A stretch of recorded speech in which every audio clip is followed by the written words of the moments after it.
Grew up in Jacksonville all my life. Went to Mandarin Oaks Elementary, Mandarin Middle.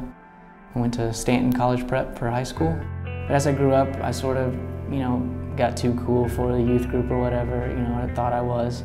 Started drinking alcohol, smoking marijuana.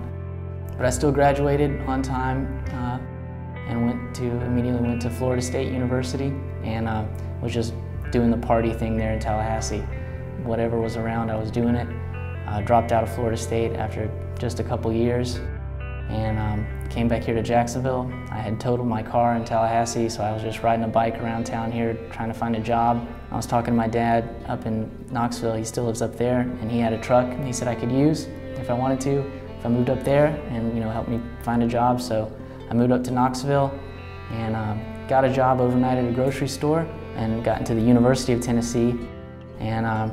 But around that time, somebody at my job introduced me to pain pills, and I just got really bad into those. I was at Tennessee one semester and was just, snorting the pills, using a syringe, putting them right in my arm, and just totally hooked on drugs.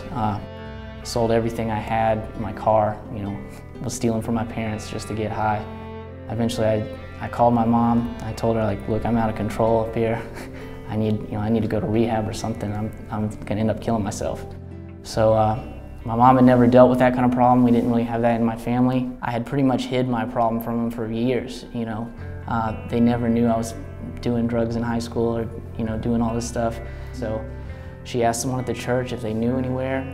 I was picturing like Dr. Drew or something going to Malibu, but anyway, someone at their church in Mandarin knew about the Trinity Rescue Mission, said there's something called the Lifeline program, and I think it would help Brandon. So I had called my mom after one night there. I was like, Mom, this isn't what I thought it was or what you told me it was. This is a place for homeless people. And she said, well, Brandon, you are homeless. Until you get help, you can't come home. So this is what you got right now. So it's a 90-day program, 3 months. So I was there 90 or 91 days. And at first it took some getting used to. Like I said, I never really lived on the street or anything like that. But I needed to be there just like everyone else that was in the program. I spent Thanksgiving, Christmas, and my 25th birthday there at the mission. And then I graduated from the program and moved on to the farm the last week of February 2012. So come May, I'll have my bachelor's in church ministries and have a year's internship under my belt. And the sky's the limit as far as I'm concerned. I would say my outlook on life is totally different than it was before I went to the mission. I know what I'm living for, and there's a foreseeable future, or at least goals to pursue. Every day I wake up and instead of being depressed and not knowing what to do or just only wanting to get high, now I'm working towards something better and good.